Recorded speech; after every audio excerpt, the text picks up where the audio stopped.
Check.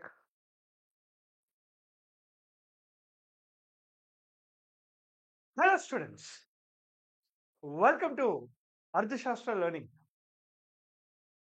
Indian Polity 2024 current అఫైర్స్లో భాగంగా 10 landmark supreme court judgements అనే సిరీస్ని start చేశాం. ఆ సిరీస్లోనే we have completed 4 supreme court cases in డీటెయిల్గా డిస్కస్ చేయడం జరిగింది. మనం దాని బ్యాక్గ్రౌండ్ అంతా కూడా చూడడం జరిగింది. ఎంటైర్ బ్యాక్గ్రౌండ్ కూడా చూడడం జరిగింది. అంటే అది కాన్స్టిట్యూషన్కి ఎలా రిలేటెడ్గా ఉన్నాయి, దాని యొక్క బ్యాక్గ్రౌండ్ ఏంటి, రైట్, దాని యొక్క బ్యాక్గ్రౌండ్ ఏంటి, దానికి రిలేటెడ్గా ఆర్టికల్స్ ఏమైనా ఉన్నాయా, ఇవన్నీ కూడా చూడడం జరిగింది. ఈరోజు ఈ వీడియో ద్వారా let us discuss case 5. Let us discuss case number 5. Very very important sir.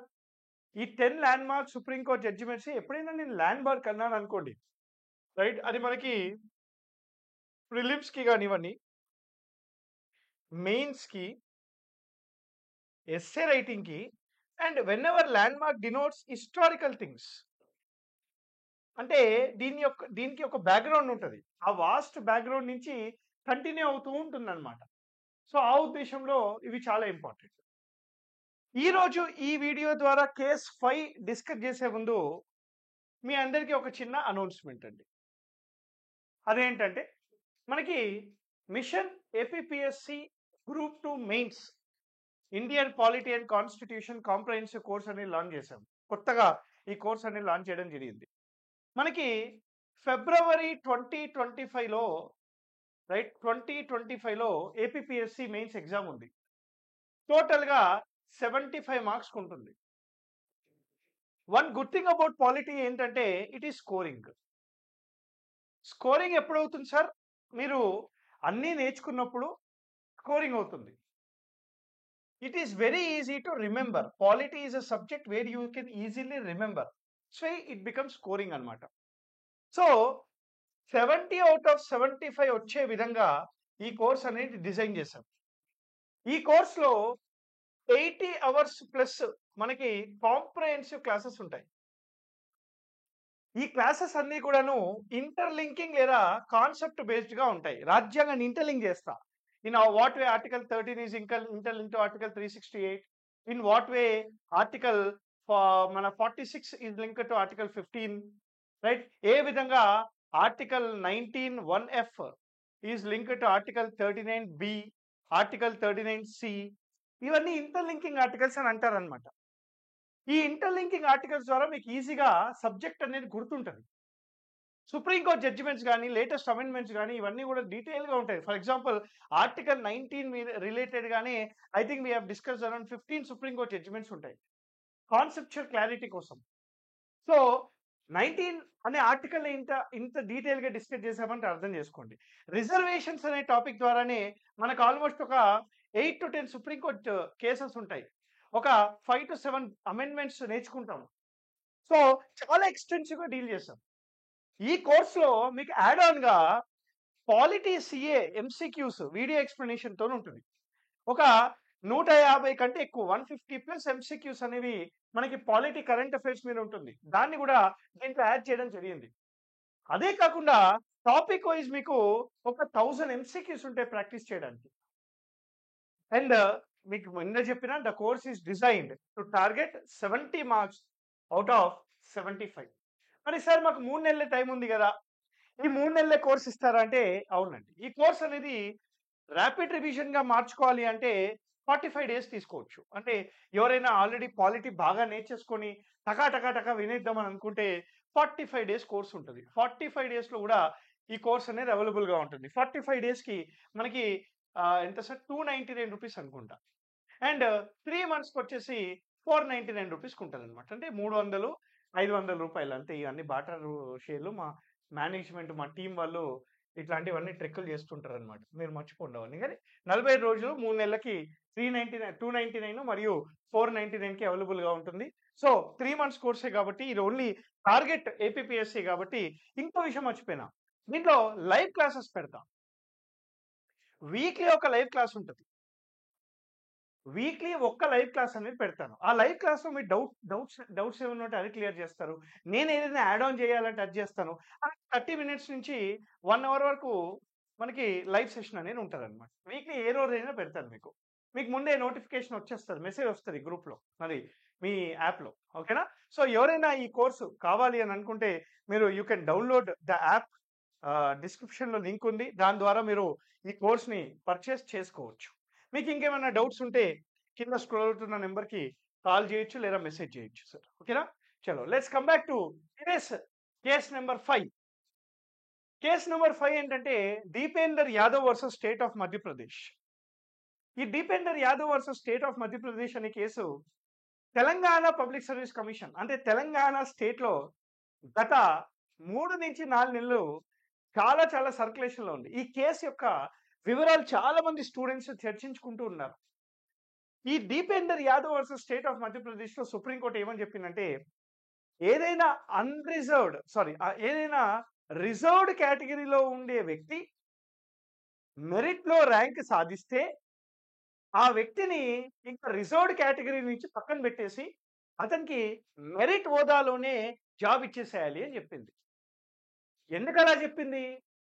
ఎప్పుడైనా రిజర్వ్డ్ కేటగిరీ వ్యక్తి మెరిట్ హోదాలో ర్యాంక్ సాధించి అతను మెరిట్ లిస్ట్‌లో ర్యాంక్ కొట్టేస్తే ఇంకో రిజర్వ్డ్ కేటగిరీ వ్యక్తికి ఈ రిజర్వ్డ్ సీట్స్ అనేవి ఫిల్ అవుతాయి అని చెప్పేసి ఒక భావన.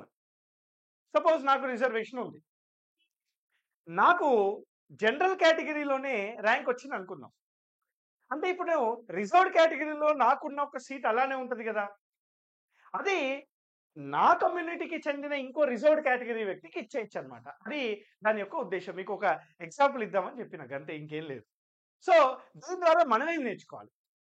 రైట్? ఒక్కసారి వినండి సుప్రీం కోర్ట్ ఏం చెప్పిందో చెప్తా. Supreme court said any reserved category person who is under merit list shall be treated as unreserved only.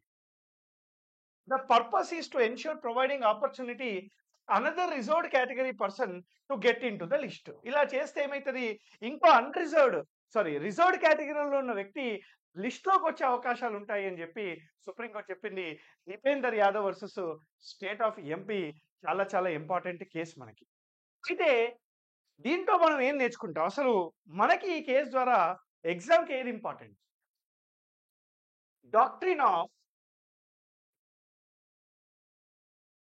Positive discrimination. Doctrine of positive discrimination. ఈ డాక్ట్రిన్ ఆఫ్ పాజిటివ్ డిస్క్రిమినేషన్ అనేది రాజ్యాంగంలో article 14, article 15, article 16 3 articles లో చెప్పడం జరిగింది అనమాట. మనకి equality before law కాకుండా equal protection of loss అని ఉంటుంది ఆర్టికల్ 14 లో. అదే విధంగా ఆర్టికల్ 15 లో ఉమెన్ కి కానీ చిల్డ్రన్ కి కానీ ఎస్సీలకు కానీ ఎస్టీలకు కానీ బీసీలకు కానీ ఎకనామికల్లీ వీకర్ సెక్షన్స్ కి కానీ రిజర్వేషన్స్ ఇవ్వాలి అని ఉంటది ఆర్టికల్ 15 లో. అంటే the state shall not discriminate any citizen only on the basis of religion, race, caste, sex and place of birth అని చెప్తూనే మతము, కులము, జెండరు, స్కిన్ కలరు, అదేవిధంగా ప్లేస్ ఆఫ్ బర్త్ అనే భేదం లేకుండా చూడాలని చెప్తూనే అదే ఆర్టికల్లో లేదు ఉమెన్ కి, చిల్డ్రన్ కి, ఎస్సీలకు, ఎస్టీలకు, బీసీలకు, ఎకనామికల్లీ వీకర్ సెక్షన్స్ కి, సోషల్లీ ఎడ్యుకేషనల్లీ బ్యాక్వర్డ్ క్లాసెస్ వాళ్ళకి రిజర్వేషన్ ఇవ్వాలి అని చెప్పి అదే ఆర్టికల్లో చెప్పడం జరుగుతుంది. దాన్నే మనం పాజిటివ్ డిస్క్రిమినేషన్ అని అంటాం. మన ఆర్టికల్ 16 ఏంటి? Right, reservations to be provided in ఎక్కడ? Public employment and public appointments లో. ఎవరికి రిజర్వేషన్ ఇస్తారు? లోకల్ కోటా రిజర్వేషన్స్ ఇస్తారు. ఇక్కడ local quota reservations are allowed. Socially educationally backward classes who are not adequately represented వీళ్ళకి 16 class 4 ప్రకారంగా reservation ఇస్తారు. అదేవిధంగా ఎకనామికల్లీ వీకర్ సెక్షన్స్ కి మనకి రిజర్వేషన్స్ అనేవి పబ్లిక్ ఎంప్లాయ్మెంట్ లో, పబ్లిక్ అపాయింట్మెంట్స్ లో ఆర్టికల్ 16 ద్వారా రిజర్వేషన్ అనేది వస్తుంది. మరి రిజర్వేషన్ మీద ఇందిరా సాహ్ని కేసు 1992 మీ అందరికి బాగా తెలుసు. ఇందిరా సాహ్ని కేసులో కొన్ని రూల్స్ తీసుకొని రావడం జరిగింది. అసలు Indira Sawhney versus union of India 1992లో అసలు సుప్రీంకోర్టు ఏం చెప్పిందో ఒక్కొక్క పాయింట్గా విందాం. ఎవరికైతే రిజర్వేషన్స్ మీద పట్టుంటుందో, ఎవరైతే basics of the polity complete చేస్తారో ఈ టాపిక్ వాళ్ళకి ఇంకా త్వరగా ఫాస్ట్గా అర్థమవుతుంది. సో మీరు కూడా అర్థం చేసుకునే ప్రయత్నం చేయండి సార్. ఫస్ట్ పాయింట్ చాలా ఇంపార్టెంట్. మనకి ఏదైతే బీసీ రిజర్వేషన్, ఏదైతే ఓబీసీ రిజర్వేషన్ ఆఫ్ 27% ఉందో దీన్ని సుప్రీంకోర్టు ఒప్పుకుంటూ 3 కండిషన్లు పెట్టింది. ఇందిరా సాని కేసులో ఓబీసీ రిజర్వేషన్ ఆఫ్ 27% ఒప్పుకుంటూ 3 కండిషన్లు పెట్టింది సార్ సుప్రీంకోర్టు. ఆ కండిషన్లు ఏంటంటే, ఒకటి రిజర్వేషన్స్ అనేవి సోషల్ ఎడ్యుకేషనల్లీ బ్యాక్వర్డ్ క్లాసెస్కే ఇవ్వాలి. అంటే ఓబీసీలో కూడాను సోషల్ ఎడ్యుకేషనల్లీ బ్యాక్వర్డ్ క్లాసెస్ ఎవరైతే ఉన్నారో వాళ్ళకే ఇవ్వాలి అని చెప్పింది. Mandal commission, BP mandal commission 1979 BP mandal commission ఏం చెప్పింది సార్, ఇండియాలో 52% బీసీలు ఉన్నారు. ఈ 52% మందికి 27% రిజర్వేషన్ ఇవ్వాలి అని చెప్పడం జరిగింది. అంటే ఈ 52%లో ఎవరైతే సోషల్ ఎడ్యుకేషనల్లీ బ్యాక్వర్డ్ క్లాసెస్ ఉంటారో వాళ్ళకి మాత్రమే రిజర్వేషన్ ఇవ్వాలి అని చెప్పింది పాయింట్ నెంబర్ 1. రెండోది ఏంటి సార్ అంటే, right, they should not adequately represented. అంటే ఎవరైతే ఏవైతే బీసీలో వర్గాలు ఉంటాయో వాళ్ళు ఆల్రెడీ పబ్లిక్ ఎంప్లాయ్మెంట్ లో ఉంటే, వాళ్ళు ఆల్రెడీ పబ్లిక్ అపాయింట్మెంట్స్ లో ఉంటే వాళ్ళకి రిజర్వేషన్ అవసరం లేదు కదా. ఎవరైతే నాట్ అడిక్వేట్లీ రిప్రజెంటెడ్ గా ఉన్నారో వాళ్ళకి మాత్రమే రిజర్వేషన్స్ ఇవ్వాలి అని చెప్పడం జరిగింది. రెండో పాయింట్ సార్. మరి మూడో పాయింట్ ఏంటంటే, do not compromise on article 335. మీరు రిజర్వేషన్స్ ఇవ్వండి, ఎస్సీలకు ఇవ్వండి, ఎస్టీలకు ఇవ్వండి, బీసీలకు ఇవ్వండి, రిజర్వేషన్స్ ఇవ్వండి, కానీ do not compromise on the skills and efficiency అని ఆర్టికల్ 335 మాత్రం కాంప్రమైజ్ చేయకండి అని చెప్పడం జరిగింది. ఇది ఫస్ట్ పాయింట్ అండి. అంటే ఇందిరా సాని కేసులో చెప్తున్నాను నేను. మరి ఎవరు నిజమైన బీసీలు, మరి who are the deserving BCs, ఈ క్రైటీరియాని తీసుకుని రమ్మని ఒక కమిటీని పెట్టమంటే 1993లో government of India Ram Nandan కమిటీని పెట్టారు. రామ్ నందన్ కమిటీని పెట్టడం జరిగింది. రామ్ నందన్ కమిటీకి ఏం creamy layer, non creamy layer criteria, creamy layer, non creamy layer అనే క్రైటీరియా మన రామ్ నందన్ కమిటీ అనేది తీసుకొని వచ్చింది. రిజర్వేషన్స్ ఎందుకు ఇస్తారు? బాగు కోసం ఇస్తారు. రిజర్వేషన్స్ అనేవి ఒక వ్యక్తి, ఒక వర్గం అనేది ఎంపవర్ అవడానికి ఇస్తారు. ఎంపవర్ అవుతున్నారా లేదా, వాళ్ళకి రిజర్వేషన్స్ అందుతున్నాయా లేదా తెలుసుకోవాలి కదా మరి. సో అలా తెలుసుకోవాలి కాబట్టి రైట్. రెండో పాయింట్, ఇందిరా సాని కేసు ఏమని చెప్పిందంటే, పార్లమెంట్ ఒక చట్టం ద్వారా నేషనల్ కమిషన్ ఫర్ బీసీని ఏర్పాటు చేయాలని చెప్పింది. సో పార్లమెంట్ చట్టం ద్వారా 1993లో నేషనల్ కమిషన్ ఫర్ బీసీని ఏర్పాటు చేశారు. ఈ నేషనల్ కమిషన్ ఫర్ బీసీకి 2018లో రైట్ 102వ రాజ్యాంగ సవరణ చట్టం ద్వారా రాజ్యాంగ హోదా అనేది ఇచ్చారు. ఆర్టికల్ 338(b)ని యాడ్ చేస్తూ రాజ్యాంగ హోదా అనేది ఈ నేషనల్ కమిషన్ ఫర్ బీసీకి ఇవ్వడం జరిగింది. మూడో పాయింట్, ఇది important sir, under special circumstances only reservations అనేవి 50% దాటినా పర్లేదు అని చెప్పింది సార్ సుప్రీంకోర్టు. అంటే ఇందిరా సాని కేసులో సుప్రీంకోర్టు ఏమని చెప్పిందంటే, పాయింట్ నెంబర్ 1, 50% రిజర్వేషన్స్ దాటకూడదు. 50% రిజర్వేషన్స్ అనేవి దాటకూడదు, 50% దాటకూడదు, ఇది ఫిక్స్. 50% రిజర్వేషన్స్ దాటకూడదు. కానీ కొన్ని సందర్భాలలో ఇన్ స్పెషల్ సర్కమ్స్టెన్సెస్ 50% దాటినా పర్లేదు. దిస్ ఈస్ సబ్జెక్టెడ్ టు న్యాయ సమీక్ష, జ్యుడిషియల్ రివ్యూ అని చెప్పడం జరిగింది. Third point. ఇంకోటి, ఇందిరా సాని కేసులో సుప్రీంకోర్టు ఏమని చెప్పిందంటే, ఇది కొంచెం ఇంపార్టెంట్ మనకి. ఏమని చెప్పింది, రైట్, ఓన్లీ ఎంట్రీ లెవెల్లో మాత్రమే రిజర్వేషన్స్ ఇవ్వాలి, కానీ ప్రమోషన్స్ లో నో రిజర్వేషన్స్ ఇన్ ప్రమోషన్స్ అని చెప్పడం జరిగింది సార్ సుప్రీంకోర్టు. అయితే దీని గురించి ఇంకా వివరణ ఉంది, చెప్తా. ప్రమోషన్స్ లో రిజర్వేషన్స్ ఇవ్వకూడదు అని చెప్పింది సుప్రీంకోర్టు. అదేవిధంగా ఐదో పాయింట్, రైట్, అయితే full carry forward of backlog cases. అంటే సపోజ్ ఏదైనా ఒక వేకెన్సీ అనేది అయిపోయింది, ఉండిపోయింది అనుకోండి. ఈ ఇయర్ ఒక 10 వేకెన్సీలు ఉన్నాయి, 10లో 8 ఫిల్ అయ్యాయి, 2 అలానే ఉన్నాయి. ఈ 2 అనేది నెక్స్ట్ ఇయర్ క్యారీ ఫార్వర్డ్ చేసుకోవచ్చు. కానీ ఈ క్యారీ ఫార్వర్డ్ చేసుకున్నా కానీ 50% దాటకూడదు అని చెప్పించారు సుప్రీంకోర్టు ఇందిరా సాహ్ని కేసులో.